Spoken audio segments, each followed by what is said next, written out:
What does Hinduism teach about prejudice? Prejudice, having a negative thought or opinion about a particular group. Caste system, Hinduism.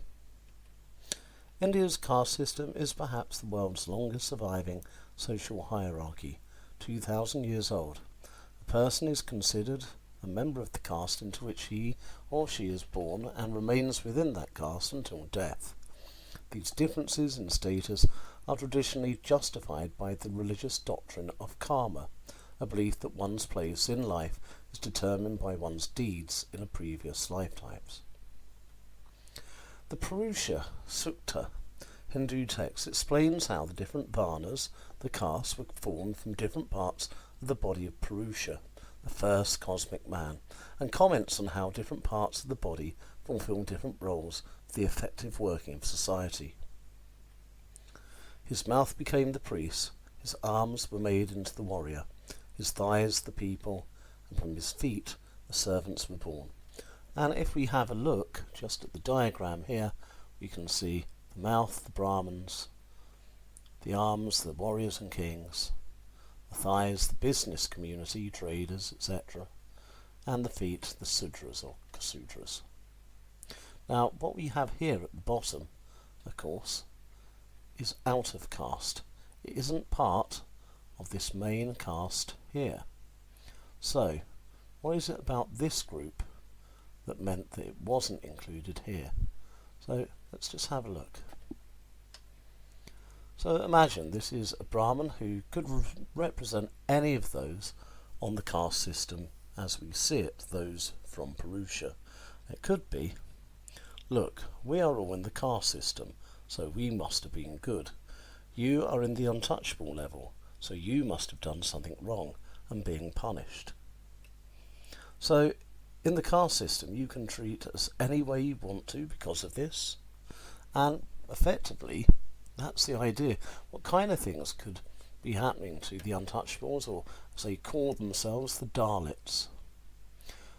They have to live away from those in the caste system, have limited access to basic services including water, forced to do certain types of job, low jobs, and working conditions similar to slavery.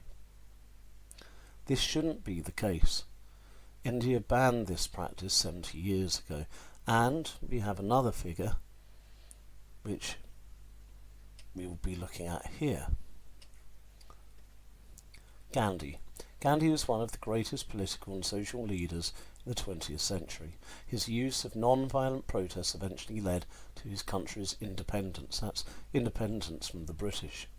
Within his country, he supported the rights of both Hindus and Muslims. And this is the important part. He also sought better treatment for groups that everyone else looked down upon. So we are talking about, of course, the Untouchables, the Dalits. Now, he didn't call them either of those. He called them the Harijans, which means the people of God. By saying this particular term, he is including them in the idea of Purusha, and that they are just as important as any other groups of the people on the caste system. Another topic that comes up with Hinduism is what they think about homosexuality and the prejudice against those who are homosexual. Now, first thing to know is there's no mention of homosexuality in Hindu scriptures. But homosexuality is a taboo, something not to talk about, subject for many Hindus, although there is some debate, particularly in countries where homosexuality is generally accepted.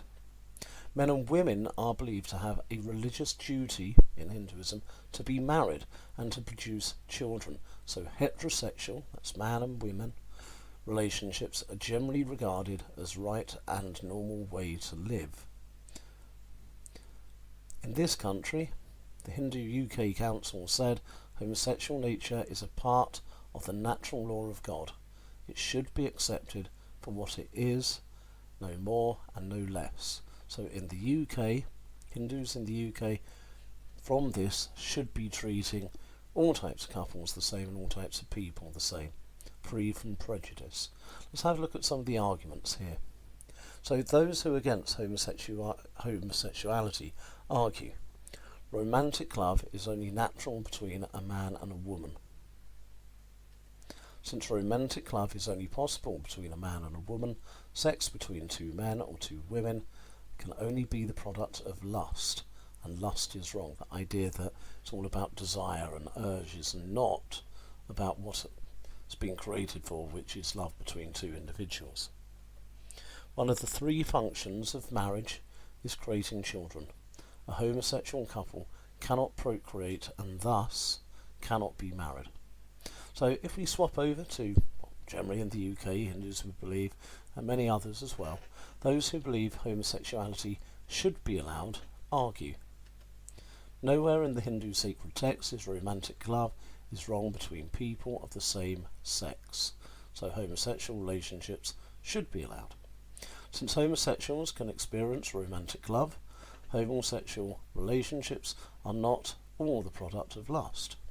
So in this case the same as between a man and a woman. Some couples cannot have children but can get married.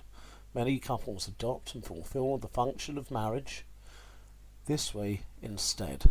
Thus, homosexuals should be allowed to marry. So if you have a question coming up about homosexuality within Hinduism, it's these kind of arguments for and against that you would need to refer to.